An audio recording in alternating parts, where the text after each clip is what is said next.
এখানে নামিয়ে দিল বোট। এই যে বোট থেকে নামলাম, এবার আমাদেরকে দাঁড়াতে বললো।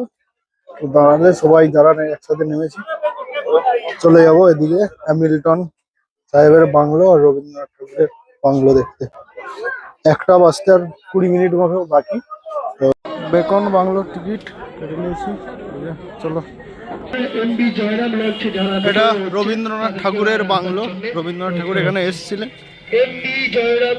ঘোরার জায়গা এটা। ভিতরে তারা বাইরে বার হয়ে আসো, লঞ্চ ঘাটে আমাদের জন্য দাঁড়িয়ে আছে। এদিকে একটা বুদ্ধদেবের মূর্তি করা আছে, বাচ্চাদের দোলনা টাইপের করা আছে, গান বাজছে, বুদ্ধদেবের মূর্তি।